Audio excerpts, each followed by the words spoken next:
All right, let's just jump right into it.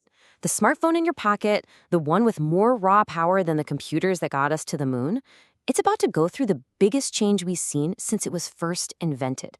And no, I'm not talking about a slightly better camera or a faster chip. We're talking about a complete, fundamental shift in how you even use it. And this quote, it absolutely nails it. We're all walking around with these supercomputers, but we're still just tapping on little glass icons and swiping between screens. The way we use our phones right now is going to seem unbelievably primitive and a lot sooner than you think. You can see the difference right here. On the left, that's our world today, just a grid of separate apps that don't really talk to each other. But on the right, that's where we're headed, a single, unified system that you just talk to. We're moving away from a device that you have to operate and towards an assistant that actually serves you. So let's kick things off with what we're calling the smartphone's Stone Age. Because honestly, we're still stuck using this app-based model that hasn't really changed since 2007. And that, right there, is the root of the problem. I mean, think about your morning routine. You wake up, you grab your phone, and you start this digital scavenger hunt, right? You pop open one app for your calendar, then another for your email, another for your texts, another for the weather.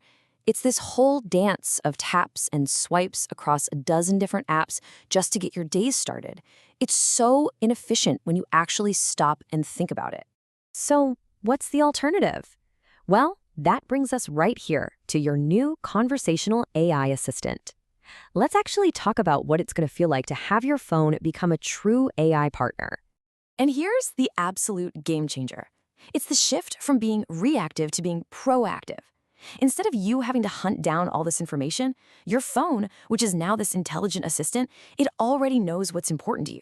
It's seen all the data and it just presents you with what you need right when you need it. Just imagine waking up to something like this. You didn't open a single app, not one. The AI just pulled together information from your calendar, your maps, the weather, your email, and gave you one simple conversational update. That's the leap we're talking about. And it goes way, way beyond just giving you information. The real magic happens when the AI can start doing things for you. You know, you get a text from your partner that the fence is broken. Instead of you spending the next half hour Googling contractors and making calls, you just tell your phone, handle it. The AI does all the boring work in the background and just comes back to you with options. It's incredible. And look, don't make any mistake about it. This is not science fiction. The race to build this is already happening, like right now. See, the big AI models, the GPT-4s and the Geminis of the world, they're already here. The real missing piece is baking that intelligence directly into the phone's operating system, into iOS and Android. That means giving the AI permission to see across all your different apps, to break down those walls between your calendar and your messages and your maps so it can actually understand the full context of your life. And this is all happening way sooner than you probably think. We're seeing the big announcements from Apple and Google this year. Within just a couple of years, we're going to see the first phones that are actually built from the ground up for AI. And by 2027, this could easily be the new normal. But, and this is a big but, all of this amazing utility comes with a massive, unavoidable question. One that really gets to the very heart of this entire revolution: privacy.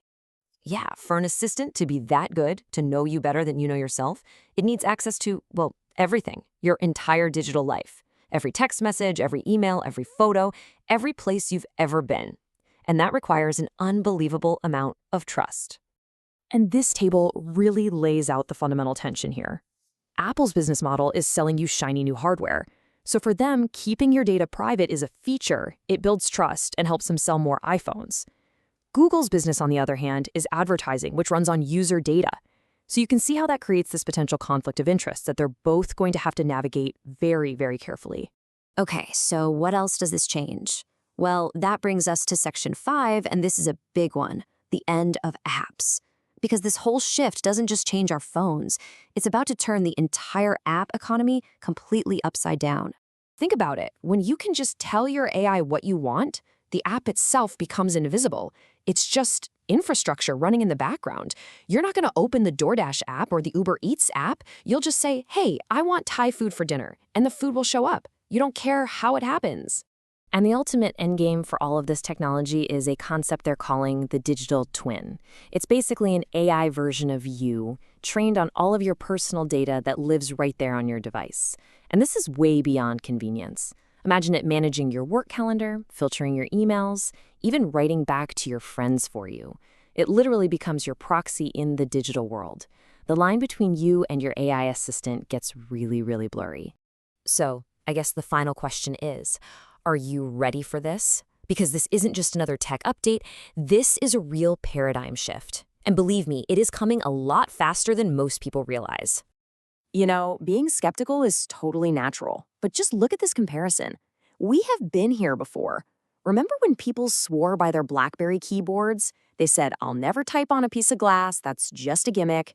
The skepticism we hear today about AI assistants, it sounds eerily similar, doesn't it? History shows that when a technology is just that much better, it wins. And this quote just captures it perfectly. The jump in productivity is going to be so huge that the old way of doing things, tapping through menus, jumping between apps, it's going to look incredibly old-fashioned, almost overnight. It's going to be that outdated, that fast. So, this is where we leave it. This is the future hurtling right at us. Your entire digital life, your memories, your plans, your relationships, all of it understood and managed by a single conversational AI. It's the ultimate convenience, but it's also the ultimate vulnerability. So the question isn't just about the technology anymore, it's about us. Are you excited or are you terrified?